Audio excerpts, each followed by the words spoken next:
Good morning, student. Gyanjyoti digital ক্লাছলৈ সকলোকে স্বাগতম জনাইছো। আমি কৈ আছিলো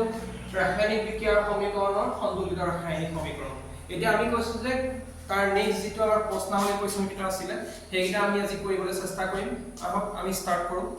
সন্তুলিত ৰাসায়নিক সমীকৰণ। কিতাপত আছে চাব প্ৰশ্নাৱলী বুলি লিখা আছে। প্ৰশ্নাৱলী 2 নম্বৰ কোৱেশ্চনটো 2 নম্বৰ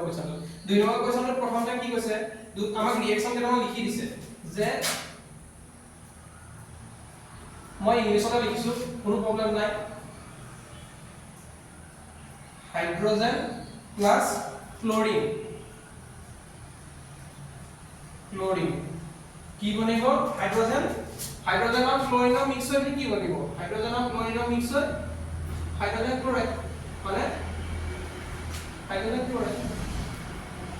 হাইড্ৰোজেন ক্লোৰাইড এতিয়া আমাক কি কৈছে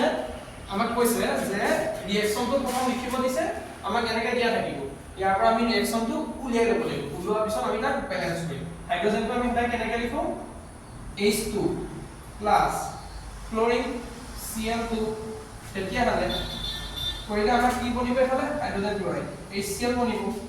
ঠিক আছে আমাৰ হৈ গল আমি এতিয়া কি কৰিব লাগিব সমতুল্য কৰিব লাগিব মানে বেলেন্স কৰিব লাগিব বেলেন্স কেনেকৈ কৰিম বেলেন্স কৰা প্ৰসেস শিকাইছিল হাইড্ৰোজেন এফালে কেটা আছে দুটা আছে ক্লোরিন কেটা আছে দুটা আছে এটো দুটা আছে এটো দুটা আছে এফালে ই ইয়াত কেটা আছে এটা আছে ইও এটাই আছে তেতে এই দুটা কোনে কি কৰিব লাগিব একো দিগদাৰ নাই আগত মই দুটা লগাই দিম কেটা হ'ব হাইড্ৰোজেন দুটা ক্লোৰিন দুটা এতিয়া হ'ব হাইড্ৰোজেন দুটা ক্লোৰিন দুটা বেলেন্স হ'ব এটো কোনো প্ৰবলেম নাই এটো হৈ গ'ল এটো আছিল বি টো কি আছিল বি টো আমাক দিছিল কি বেৰিয়াম ক্লোৰাইড লিখি লৈছো বাৰু barium chloride plus aluminium sulphate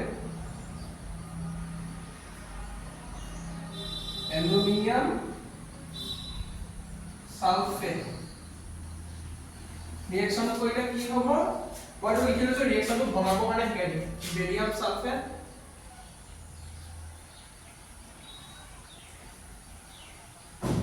sulphate plus aluminium chloride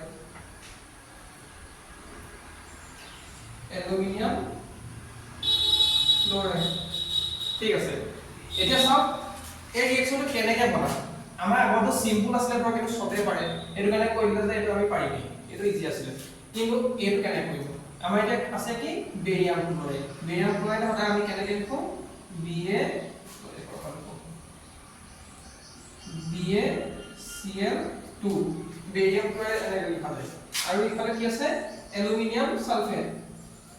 Al2SO4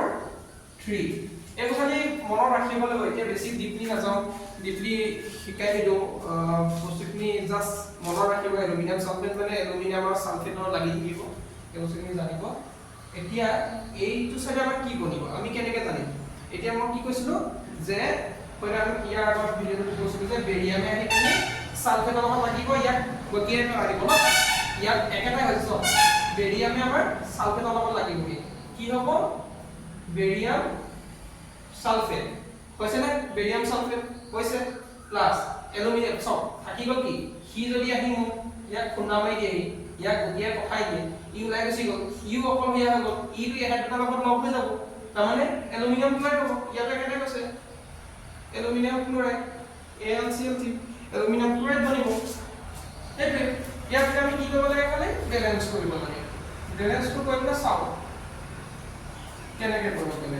বেলেন্সৰ কাৰণে আমি চেক কৰিব লাগিব ইয়াত BA কেটা আছে টাৰ্গেট সদায় প্ৰথম পাই কৰিব BA ইয়াত এটা আছে ইফালে BA এটা আছে Cl কেটা আছে দুটা আছে ইফালে Cl কেটা আছে তিনটা আছে ইয়াত যদি Cl তিনটা আছে ইয়াত যদি মই Cl টো তিনটা কৰিব নৰপান ইয়াত দুটা আছে ইয়াত কি কৰিব লাগিব একো কৰিব নাই ইয়াত এটা আমি 3 এটা ইনটু কৰি দিও ইয়াত 3 ইনটু কৰাৰ লগে লগে কি হ'ল ক্লোৰিন 6টা হৈ গুচি গ'ল 3 দুগুণ 6টা আৰু BAও 3টা হৈ গুচি গ'ল Cl যদি আমাৰ 6টা হ'ল Cl 6টা যদি মই ইয়াত কৰিবলগীয়া হয় মই কি কৰিব পাৰো 2 এটা ইনটু কৰিব পাৰো নে এতিয়াও হল চকচোন Cl ছটা হল কিন্তু পড়াৰ লগে লগে আমাৰ কি বাঢ়িছিলে Ba টো বাঢ়ি গৈছিলে তিনটা হৈ গৈছে ইফালে Ba কেটা হৈছে এটা হৈছে ইয়াত Ba এটা হৈ আছে ইয়াক এটা তিনটা কৰিলে কি কৰিব পাৰো এই তিনি এটা ইয়াতো পূৰণ কৰিব পাৰো তিনি কৰি দিব পাৰো তেতিয়া আমাৰ ইয়াত কি হৈ গ'ল Ba তিনটা হৈ গ'ল সালফেট চকচোন কেটা হৈছে সালফেট তিনটা ইয়াত সালফেট কেটা হৈছে তিনটা হৈ আছে না তিনটা হৈ আছে আৰু এলুমিনিয়াম কেটা হ'ল ইয়াত দুটা এফালে এলুমিনিয়াম কেটা দুটা মিলি গ'ল ব্যালেন্স হৈ গ'ল একো কৰা নাই আমি নিজে নিজে মিলি গৈছে এটা চকচোন ইয়াত Ba কেটা আছে Ba তিনটা Cl দুটা আৰু এফালে তিনটা ছটা এলুমিনিয়াম কেটা দুটা সালফেট কেটা তিনটা এফালে Ba কেটা তিনটা সালফেট কেটা তিনটা ঠিক আছে তিনটা সালফেট Ba তিনটা মিলি আছে এলুমিনিয়াম কেটা ইয়াত এলুমিনিয়াম দুটা আছে ইয়াত এলুমিনিয়াম কেটা দুটা Cl কেটা আছে ছটা মিলি গ'ল ব্যালেন্স হৈ গ'ল আৰু কিবা আছে নেকি এইটা নাম মনত কিবা প্ৰবলেম আছে অকমান বস্তু ৰাখিব লাগিব এইটোৱে হক বা এইটোৱে হক অকমান মনত ৰাখিব লাগিব আপুনি জাস্ট এইটা জানিলে এইটো ইনো উলিয়াব পাৰিব এইটো গম পাইছে ঠিক আছে আমি তাৰ আৰু এটা আছে লাষ্টটো কৰি লওঁ লাষ্ট এটা দিছে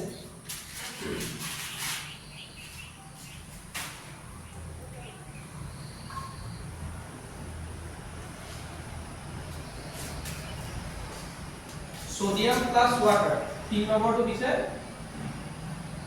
এটো সবে পাৰিব ইমান টান নহয় সোডিয়াম প্লাস ওয়াটাৰ ইফালে কি কৰিব সোডিয়াম হাইড্ৰক্সাইড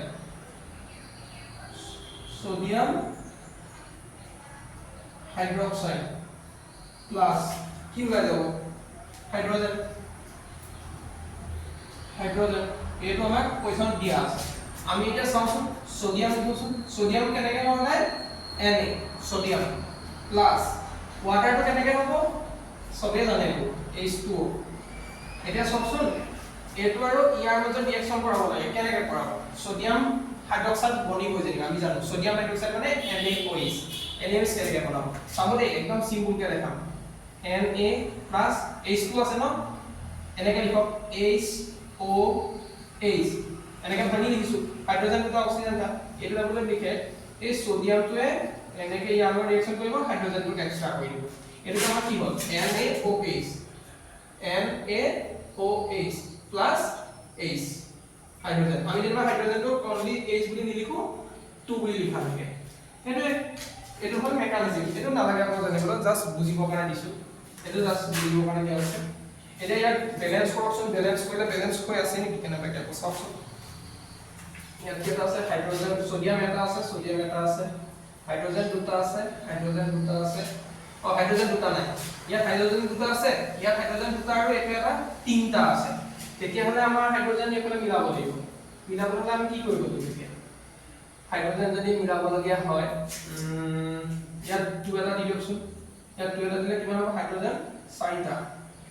হাইড্ৰোজেন 4টা হৈ গ'ল এফালে হাইড্ৰোজেন এটা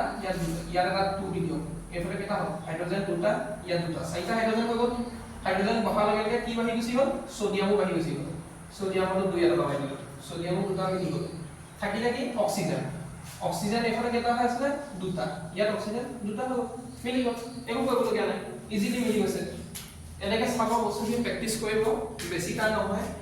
বহুত সিম্পল হয় এইখিনি কৰিবৰ কাৰণে আহে পৰীক্ষা এইখিনিটো ইয়াৰ ওপৰতো কোৱেশ্চন থাকিবই আৰু নেক্সট আমি নেক্সট ভিডিঅ'ত বনাম ইয়াৰ পিছৰ যিটা কোৱেশ্চন আছিলে তাত অলপ বেলেগকে দিছে আমুকে সোডিয়ামে পানীৰ সৈতে বিক্ৰিয়া কৰিলে সোডিয়াম হাইড্ৰক্সাইড আৰু হাইড্ৰোজেন উৎপন্ন হ'ব এনেকৈ ধৰণে কৰা আছে তাক আমি আকৌ এনেকৈ ভাঙি লিখিম সেইটো আমি কৰিবলৈ চেষ্টা কৰিম ঠিক আছে আপোনালোকে ভিডিঅ'টো চাব ভাল লাগিছে যদি লাইক শ্বেয়াৰ আৰু কমেণ্ট কৰিব কিবা বিচাৰ থাকিলে মোক সুধিব থ্যাংক ইউ